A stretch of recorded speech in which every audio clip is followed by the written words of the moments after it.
Welcome back, Shalligators. Today we are going to talk about Kim and Pete breaking up. We're going to keep talking about this. There's a lot of rumors going out and there doesn't seem to be one party line about what happened. And I know we just did a video on this and like how to deal with a long distance relationship, but I want to do sort of a rumor ranty roundup because there's a few different schools of thought, aka sources, and like I said, rumors about what happened. So we're gonna break it down. I'm gonna tell you what I think is likely and what seems like complete bullshit, complete bullshit. And we're gonna talk about what lessons we can learn from this. But before we do, speaking of learning, we have our Alpha Academy Sexy Session tutorials. This Thursday, we are gonna do a whole live stream, hour-long live stream about sex, about how to have sex. Now we've done kissing, hand jobs, blow jobs, and this is the frenzied orgiastic conclusion, sex. I'm going to tell you, walk you through the three positions: missionary, girl on top, and doggy style. The potential obstacles that you might find in your way, things that might not go so well, how to make it better, how to put on a condom, how to use lube, how to be on top, how to be on the bottom, which you should and shouldn't do, where you should put your legs, how to give feedback if a guy is doing something you don't like. And of course, we're gonna do the pillow talk after party where I'm gonna answer all the questions you have that might have come up during the broadcast. And don't forget, even if you can't make this broadcast that premieres Thursday at 7 p.m. Eastern time, you can buy tickets and still watch it in replay for a week. And right now you can watch the blowjob tutorial. That's gonna be live until this new episode goes live on Thursday. I'm so excited, but here's the thing. If you missed our previous episodes, because they are only available for replay for a week, this is just how the company does it, you can sign up for the Shallon daily text service where you're gonna get exclusive videos, exclusive podcasts, daily inspiration straight to your phone, no spam. So I don't even know how to sign you guys up for spam, quite honestly. If I did, I would have signed my enemies up long ago. You're also going to get access to all the Hookup Academy, the Alpha Academy hookup tutorials. They're all going to live there. I'm going to start distributing them in a week. So it's a really great price. You're actually going to save money by basically getting these things for free. You can go ahead and click the link down there in the show notes and sign up. Plus, you get access to an exclusive Telegram chat with me and we talk all day. I ignore my in real life friends for you guys. I like you guys better. Okay. What? Oh, and that's right. Okay. Oh, that's right. We're going to do a bonus episode too. We're going to do a bonus Alpha Academy hookup tutorial episode because the main feedback I kept getting from you guys in the after party was how to be sexy. And one of you guys said it so right. I love these moves, but I just don't feel like I could pull it off. I feel like I'm so awkward. I'd laugh or I'd blow it. I got you, girl. I totally get this. What good is all the technical info in the world if you don't feel sexy enough to do it? So I'm going to do a full episode on how to be sexual, how to be sensual, how to craft that life, how to unleash that side of yourself without being a slut, without coming across as a slut, because that's really important. And don't use the word slut. Dude, shut up. You know what I'm talking about, right? So I'm going to tell you how to be sensual and vixeny and sex kitteny, but in a very classy way, in a way that works for you and your personality and just builds on who you are and not tries to recreate who you are, because inauthenticity is the least sexy thing of all. Phonies aren't sexy. So I'm going to tell you how to do that. So you can go ahead and buy tickets to that. Also, and that will also be available for a week in replay after it airs. Okay, let's talk Pete and Kim. Here's what we know. Almost nothing. They broke up. We don't know why. We know they were together for, 9 months. So we talked last time we did a video, that it was maybe, the big thing was their schedules and long distance. He's in Australia filming this movie, Wizards, with an exclamation point, okay? And she's got her entire life in LA, her family, her millions of children. So I understand why that would be difficult, but we were talking about long distance and basically it won't work if there's no light at the end of the tunnel, right? If he was gonna be in Australia forever, or they were both going to different colleges and, nobody was moving. It's okay, then yeah, how do you do this? But he's not going to be filming forever and he would be back. So I don't know that I really think that that's the thing. So now there have been some different sectors of rumors. One rumor is that he proposed and she said no. And he was ow, you don't want to get married? And she's no, I am married. I am currently still married, right? She's legally single. I think that means they're legally separated, but they're not divorced. I don't think they're divorced. I don't know. even if she is. I've been divorced. I certainly wasn't married for 11, 13, whatever, however many years she was married to Kanye, with a million children, and I wasn't married to a lunatic. I was married to a wonderful person. If Shawn Mendes had proposed, I would have said no. Like, I was not. Only now, like years after the fact, am I like, maybe I could sort of conceptualize getting married again. Maybe, if they really wanted to, but I would be fine just being in a relationship. Like, so for him to be like, hey, I know, I got these scratchers and I won $5. I think that means we should get married, right? I mean,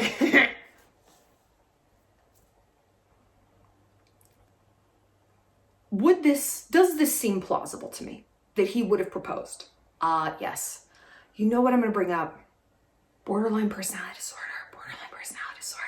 And thank you guys who have it, who are working on yourselves and going to therapy, for offering in our last video in the comment section some insight into how you think and how you work. I'm not being sarcastic. Like, I genuinely very much appreciate that. I think that's really cool, and it demonstrates great strength of character to have the self-awareness to be able to speak about a personality disorder and what you're going through and how it makes you feel. And like, the fact that you can do that means you're on the right track, and you're probably like pretty A-okay, right? It's the people who came, like, again, like screeching. It's like, oh boy, thanks for proving me right. I don't know what to tell you. So Pete has borderline, you know, and it's an attachment disorder, and people are very afraid of being abandoned, and it can create a lot of those outcomes because they will do things that are too intense, or their thinking can be very black and white. You're either the love of my life, or, oh my God, you didn't answer your phone because you were taking a shower. You're a slut, and I'm going to set all your garbage on fire in your front yard. You know, like, and these are not things I'm pulling out of thin air. These are things people have done. Not to me, but people close to me. So I have witnessed it, you know, and it can be very intense. And so when I think of, is it plausible that Pete would have proposed after, say, 7-8 months, knowing he's got the personality disorder he has? Yeah, that makes, yes. And if she said no, even though she has a lot of reasons to say no, and she's not probably in that headspace, again, through the lens of BPD, it's like, then she's got it. Then she's a monster. Then she's a monster, and he's got histrionics and the drama and the blah, blah, blah. Like,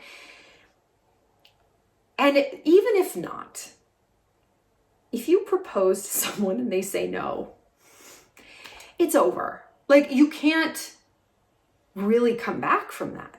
That's tough. That's really tough. And it's tough on both sides. It's obviously hellish for the person who's like proposing. I mean, you buy a ring and you think about it. And guys, like, I mean, when my husband proposed, we'd been together for 3 years, and he knew I was going to say yes. I wanted to get married to him. And he's like, I was so nervous. And I'm like, why? Did you think I was going to say no? He's like, no, you just want it to be perfect. It's the biggest moment of your life as a man. Like, it's just, you're nervous. And to be so like exposed emotionally like that, and if someone to be like, no, it just is such a stark thing that like you're on different pages. And for the person who gets proposed to and has to say no, I mean, I feel like it's just as jarring. It's like, how do you not know I don't want to get married? Like, why are you asking me this? They probably talked about it. It's like, you know that the answer is no. Why are you doing this to me? Aren't you listening? And who wants to stay in a relationship with someone they don't think is listening? Do you know what I mean? Like, it's like, then you don't even know, who are you proposing to? Me? You don't listen to me, so you don't even know me. So what are you doing right now? Get up. So I could see how that would break you up. The other school of thought is, the rumor chunk that I've heard, is that he wanted to be super spontaneous. Super spontaneous. Let's just jet off, babe. Let's get on a plane. Who's playing? Her plane? Her plane. Or like you fly in Spirit. Oh, y'all fly in Spirit? That's what I thought. So gas up her $70 million jet. You know how much a jet is? A private jet is for an hour? And I'm talking about a small one, like a normal private jet. She's got like a Boeing something, like an enormous airliner. A regular one's like 10, 15,000 an hour. The ones I've been on are. Like you gas up something like that, it's like $40,000 an hour. Like, oh, I bet you do want to go someplace. Like, you're not paying for it. Anyway, I digress. That he wanted to be super spontaneous, and she was like, I have 4 children, I have a career, like I can't do that. Let us speak about spontaneity.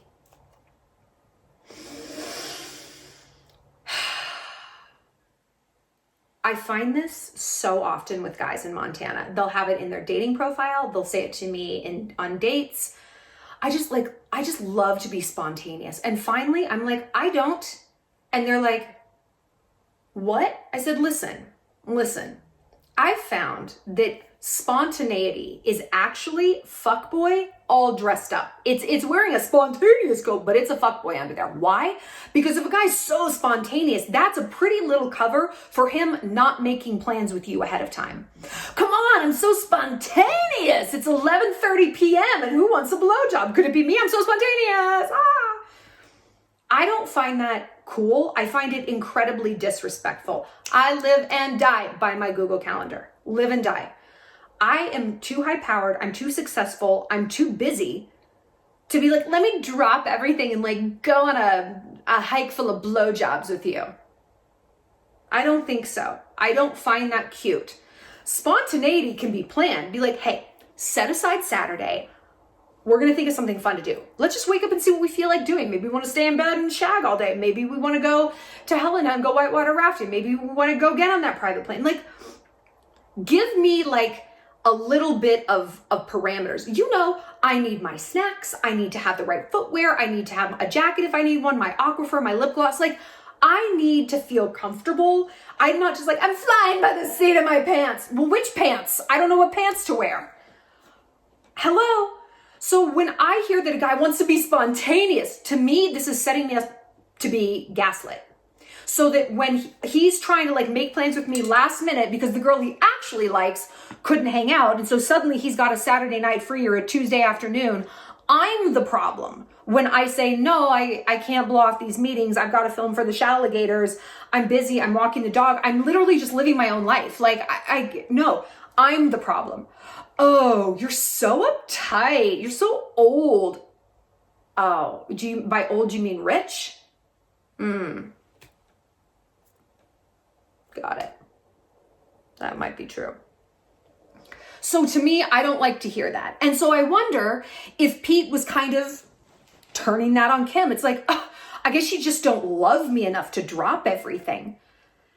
And I could see her being like, it's not what it's about. Like, I could love you to the moon and back. I have 4 children. I can't just drop things. Like, my baby daddy is unstable. Like, I can't. It has nothing to do with how much I like you. I talked about this. When did I talk about this? Oh, with the Shallon Entourage, my little text chitty chatty group.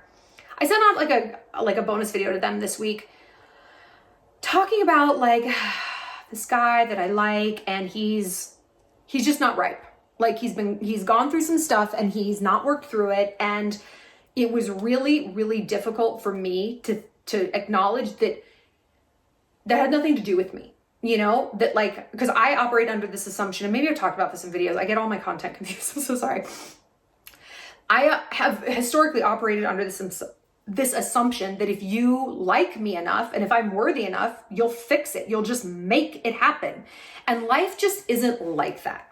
You know, and the unfortunate reality is people do have priorities that are gonna come before you sometimes, whether it's a baby daddy and their schedule or kids or a job. Like, I can't leave work in the middle of the day and go eat ice cream. Like, I cannot do that, Chelsea, you know? And we take things personally, especially someone who is a little bit unstable, like Pete Davidson is. Could take that personally. They could take it as abandonment. I mean, I took it as a personal affront for a long time. I don't have a personality disorder. I don't have an attachment issue. I was just like, I'm just a bit of a narcissist. I'm like, what do you mean you can't reroute a plane to come and hang out with me? Like, you know, I want what I want.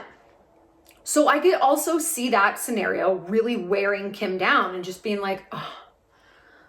And a bit of gaslighting, perhaps more than a bit, where it's like, well, if you liked me enough, you'd do this, or, oh, I guess you're old and stuck in the mud, because there is a huge age difference. He's 28, she's 41, and a lot of times those two life arenas, we talk about life arenas a lot when we talk about age differences, because like they're 13 years apart, right? That could be huge. I mean, that could be catastrophically different life arenas. Someone's 13, somebody else is 26. Do you see what I mean?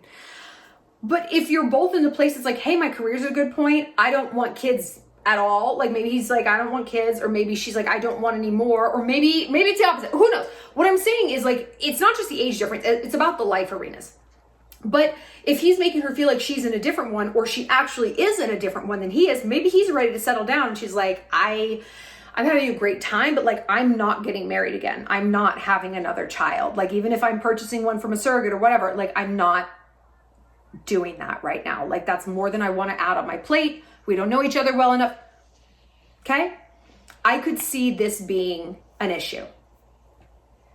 The third, this is from Dumois. An immediate family member, this is what somebody submitted, works for Hulu in their Santa Monica office. She shared that Kardashians producers are scrambling to keep the Kim and Pete romance alive until season 2 is finished airing. Kim's trip to Australia was filmed in mid-June and didn't get the content they needed. How is that possible at this point in them doing their show? Like, how is that possible? Another film trip followed and was assumed to reignite their feelings and get some sexy moments between the two, but it was obvious to everyone there's only tension between the two. Pete was annoyed by Kim's attempts at flirting and kept trying to get more space. The two have barely spoken in weeks, despite reports saying otherwise. She also said, don't expect to see Kanye next season.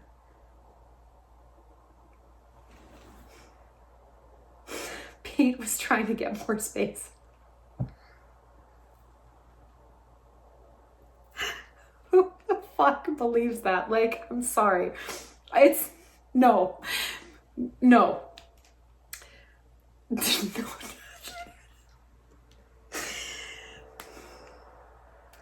The man who tattooed her children's initials on his neck,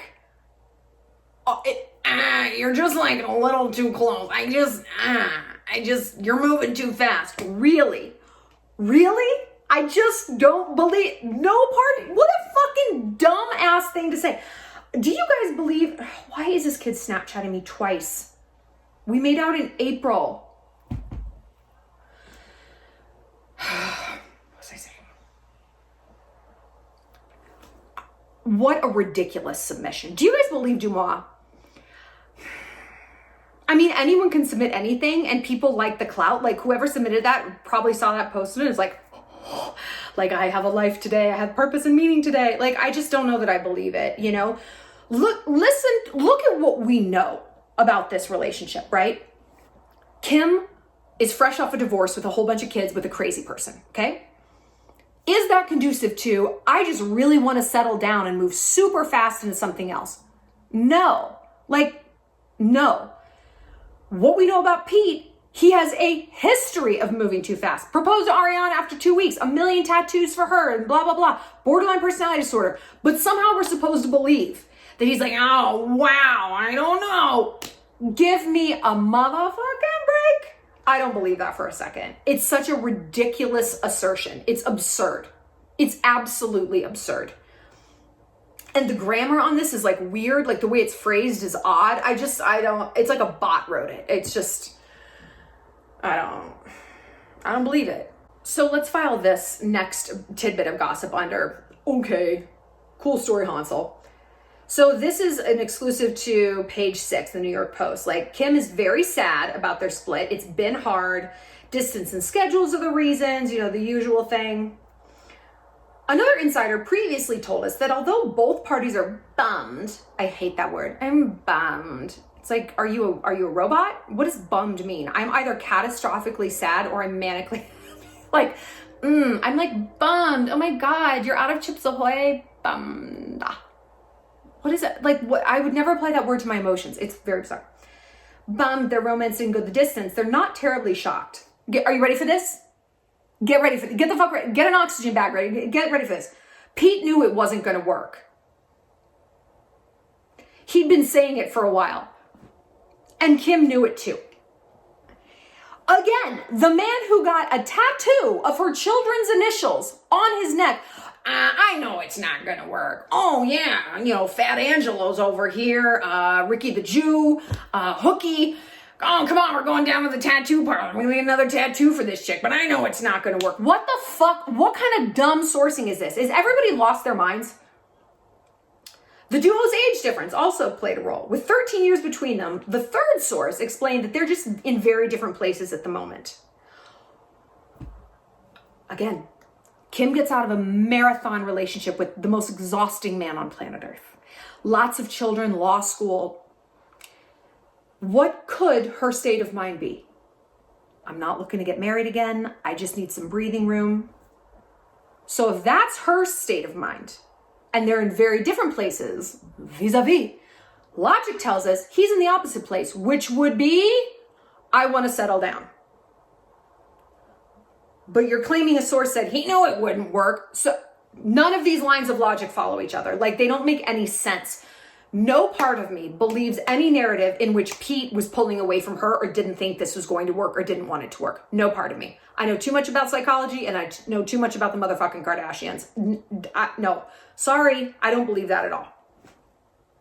So what I do believe is that he was doing like an attachment thing, that he was getting really freaked out, probably coinciding with him being away in Australia filming this movie. Maybe he was calling her a million times a day. I mean, think about the time difference. Think about how hard it is to coordinate a time difference. Isn't Australia like 12 hours? I don't know. It could be 4 years from now in Australia. I can't do the math. But coordinating even the time difference to talk on the phone and FaceTime, and especially like when you're in a whole different zone, whether it's a college or you're deployed or you have a different job and your partner doesn't like know these people, like they don't have eyes on where you sleep at night and who your friends are. And when you're going out, it's like, well, where is that? Is that like a titty bar? Is that like a cigar bar? Like there's so much unknown that it's a breeding ground for jealousy and miscommunication and getting your wires crossed and not trusting someone. And I'm sorry to say, you add borderline on top of this, that is not a great situation. That is a recipe for a lot of disaster, okay? So maybe him being gone kind of created this like deterioration from him, which I do believe is what happened. I mean, just knowing psychology like I do, that is the thing that seems the most likely to me, Doesn't seem super likely that he doesn't believe this is going to work out. I could see him going down there freaking out because he doesn't know where she is or who she's with or like, or maybe, and then listen, like jealousy is contagious. When someone is constantly accusing me of doing something bad, I'm like, fuck it, what are you doing? Because listen, I know that when I was doing bad things, I was now seeing the world through the lens of crime. Like I saw crime everywhere. It takes one to know one, right? And so everything my boyfriend was doing, I was like, well, who have you been with? It's because I was doing something bad. Or it's just because like I was constantly getting accused and I'm like, well, fuck you. Like if you're accusing me of stuff, maybe that means you're guilty of the exact same thing and you're seeing crime everywhere. Or even if not, I'm just sick of this shit and I'm just going to give it right back to you out of spite. You want to be accused of being unfaithful and me tracking your movements? Cool. Let's see how much you like it. And then you get in this Cold War, you're in this combat with each other and it's almost impossible to pull out of that tailspin. I can see Pete freaking out, deteriorating and doing this Hail Mary move and proposing and her being like, no, like I'm 10 trillion miles away in LA. You've been accusing me of X, Y, and Z all the time, calling me at all hours, melting down if I don't answer. And you think what I want is a lifetime of this? You think I want a legal contract to you? Knowing what I've gone through with Kanye. So again, like, are you not hearing me? Are you not appreciating the struggles? You said you're on my side. No, babe, I've got you. I'm here for you. But yet you're morphing into Kanye. So no, I don't want to marry you. I don't even want to talk to you. That strikes me as a lot more logical. That strikes me as something that's kind of in his wheelhouse of behavior, right? His behavior is extremely well documented. So I don't know. We're going to keep this video short and sweet. I don't know that I have a ton of lessons. More of just a rant. You know what I do have lessons about? Sex, being on top, and doggy style, missionary, condoms, and all sorts of stuff. Yes, join me for the sex episode this Thursday. I'm so excited. We're going to get more feedback from the boy who gave us feedback in the blowjob episode. He's great. Like, he really is going to share some great tips on how to give feedback if a guy is doing something you don't like. Like, should you speak up? Should you just ride it out? Sometimes literally. We're going to talk about it. So like I said, join me over there. You can get tickets right down at the link in the show notes here. They're only $10, and you can join me for the Pillow Talk after party for just $5. You can chat directly with me. I'll answer your questions live. Last Pillow Talk after party, I think we answered over 20 questions. I mean, we got through all of them. So it was fantastic. Like, no stone left unturned. And like I said, you can also retroactively buy tickets to the blowjob episode that is airing right now in replay. Ditto with the after party where I answered, like I said, a million questions about blowjobs. So for $15, you can watch both of those and get really good at everything. Also, join me in the Shallon Entourage, my text service where you can chit chat with me all day long. And like I said, you will have access to all of the hookup tutorials, kissing, handjobs, BJ's sex, and the super special bonus episode on how to be sexy and unleash that inner vixen, all right there. I will see you later, Shalligators. I'm so excited. I'll see you soon. Mwah!